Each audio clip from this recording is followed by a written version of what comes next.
Chers amis, bonjour, bienvenue dans cette nouvelle vidéo sur les marchés financiers Pareto. Aujourd'hui, à mes côtés, j'ai le plaisir de recevoir Vincent Schmitt. Bonjour Vincent. Alors, vous êtes directeur général de la maison de gestion française Keren. Et aujourd'hui, une fois n'est pas coutume, nous allons vous parler plus précisément du marché obligataire. Alors, le marché obligataire, on l'a vu depuis le début de l'année, connaît un premier trimestre assez compliqué. Pourquoi? C'est notamment lié évidemment à une inflation qui est très haute et très structurelle. Et vis-à-vis de cette inflation, évidemment, les banques centrales ont décidé d'agir et en clair de relever leur taux d'intérêt directeur. Alors Vincent, est-ce que vous pouvez nous expliquer l'impact finalement de cette hausse des taux sur le marché obligataire? Absolument. Si vous permettez, je voudrais juste commencer par rappeler un petit peu ce que c'est qu'une obligation et pourquoi nous sommes spécialisés là-dessus. La plupart des sociétés de gestion qui viennent vous voir et qui parlent à vos clients parlent toujours d'actions et des marchés actions. J'aimerais rappeler aujourd'hui que le monde vit à crédit. Les particuliers ont des crédits, les sociétés vivent à crédit, les États vivent à crédit. Et le montant de la dette globale mondiale ne cesse d'augmenter. Et ces dernières années, encore plus qu'avant. Pourquoi? Parce qu'en profitant d'un système de taux bas, la plupart des gens en ont profité pour se leverager, donc s'endetter et financer leurs achats d'appartements pour des particuliers, les achats d'entreprises et faire de la croissance externe pour les sociétés et les États, bien évidemment, surtout post-Covid, pour compenser les manques qu'il y avait structurellement dans leur pays. Une action, c'est un papier que l'on achète, l'actif d'une société. On appuie sur un bouton, on l'achète ou on le vend sur des marchés qui sont normés, c'est très simple. Une obligation, c'est une créance, c'est donc un contrat qui a une échéance. On achète ce papier avec une date d'échéance et entre-temps, on va toucher des coupons, sachant qu'à la fin, nous serons remboursés de l'investissement que nous avons fait. Donc en fait, on prête de l'argent aux États ou aux entreprises.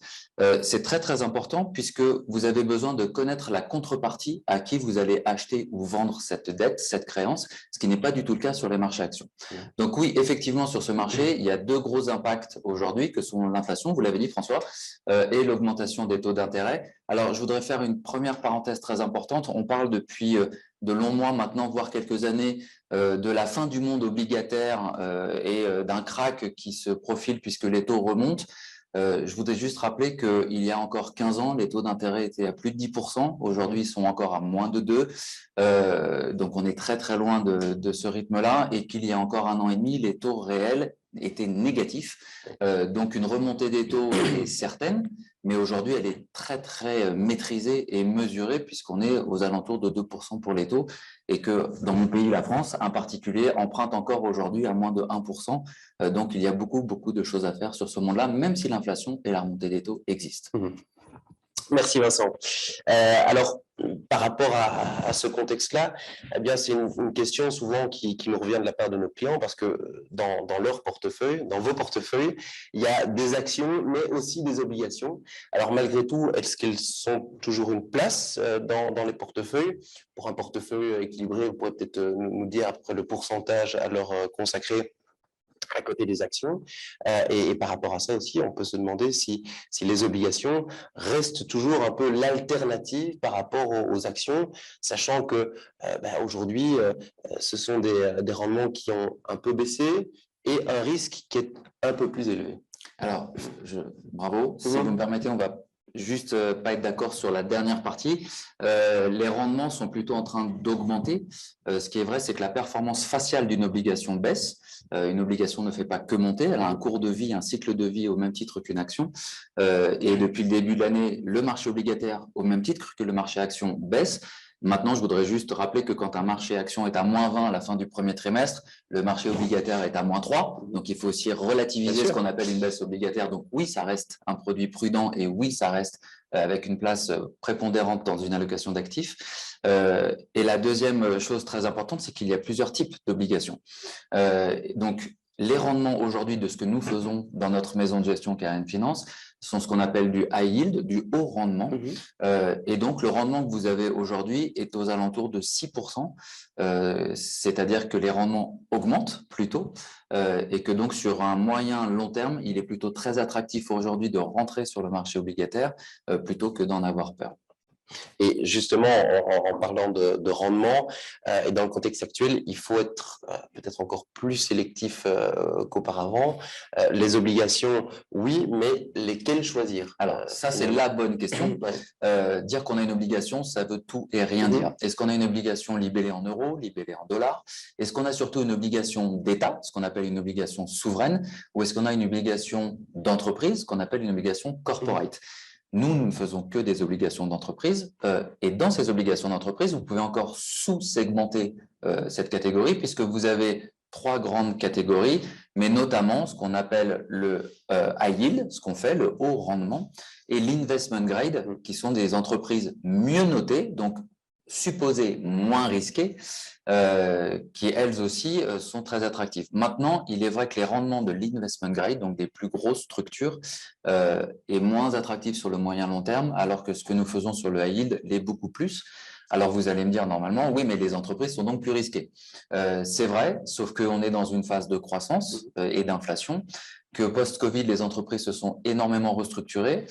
Certaines ont eu des plans de licenciement, d'autres ont profité pour restocker leur cargaison. Et donc, nous avons, nous, dans notre portefeuille, plutôt des entreprises dites high yield, qui ont des rendements très attractifs et qui pourraient paraître plus risquées. Mais la seule chose que nous devons veiller à faire, c'est le nœud de tout le monde obligataire, c'est d'assurer la pérennité de ces entreprises. En gros, quand vous investissez dans une société, soit vous allez à gauche du compte d'exploitation et vous devenez actionnaire, soit vous allez à droite et vous devenez créancier. Comme je vous l'ai dit tout à l'heure, une obligation, c'est un contrat. Vous savez à quelle date ce contrat vient à échéance et entre-temps, combien vous allez percevoir de coupons pour prêter cet argent. Notre métier, c'est de faire en sorte que les entreprises auxquelles nous prêtons de l'argent ne font pas faillite avant l'échéance de l'obligation. Aujourd'hui, le taux de défaut de ces entreprises est très faible. Le taux de défaut, Vincent, le taux de défaut, c'est le pourcentage des entreprises cotées sur le marché et qui font appel à l'épargne publique pour obtenir de la dette qui vont faire faillite. Aujourd'hui, ce taux constaté est inférieur à 1,5%, c'est-à-dire que les structures vont très bien, les sociétés se portent très bien, et quand elles émettent de la dette, c'est plutôt pour bénéficier de crédits à taux bas, plutôt que parce qu'elles ont besoin d'argent pour survivre. Donc, ce sont deux mondes. Une vraie différence. Absolument, ce qui fait toute la différence. Elles se restructurent, elles avancent et donc les taux de défaut constatés sont très faibles. Et donc les entreprises que nous choisissons, même si elles sont high yield et donc un petit peu moins bien notées, ne présentent pas aujourd'hui de risque intrinsèque plus gros que celles qui sont mieux notées. C'est ça. Et alors justement, peut-être, est-ce que vous pourriez donner quelques exemples d'entreprises dans lesquelles… Nous sommes investis. Voilà. Une de nos premières lignes, c'est par exemple CMA-CGM. CMA-CGM, post-Covid, c'est très important. C'est le leader mondial des conteneurs. Donc, dans tous les ports du monde, quand vous vous rapprochez, vous allez voir des gros conteneurs libellés CMA-CGM. Les avions volent beaucoup moins pour transférer les marchandises d'un pays à l'autre depuis le Covid. On passe par bateau et le monde des conteneurs ne cesse d'augmenter. Donc, ce que nous, on fait, dernier point de la question que vous ne m'avez pas posée, mais vous alliez faire François, c'est que nous investissons dans des durations courtes. C'est-à-dire que pour éviter encore plus d'avoir des faillites potentielles ou des taux de défaut, on va choisir des obligations qui aujourd'hui ont une échéance qui est grosso modo à moins de 2 ans. Donc, nous allons toucher les coupons, nous allons prêter de l'argent, nous allons avoir des rendements qui montent et en plus, nous diminuons le risque de porter une société qui elle-même pourrait se retrouver en faillite d'ici 2 ans. Est-ce que nous pensons que CMA-CGM risque de faire faillite avant 2 ans? La réponse est catégorique, c'est non. Non. Alors, il y a peut-être quelques mois ou quelques années, les durations étaient peut-être un peu plus longues. Absolument, ouais. Absolument. C'était en moyenne quoi, 5 ans? Une duration était à 5 ans. Ouais. Chez nous, Keren, aujourd'hui, elle est inférieure à 2 ans. C'est ça. Ouais. Eh ben, parfait. Merci beaucoup en tout cas Vincent d'avoir été des nôtres aujourd'hui. Et quant à nous, on se retrouve très bientôt pour reparler de l'actualité sur les marchés financiers. Bonne journée. Merci beaucoup. Bonne journée.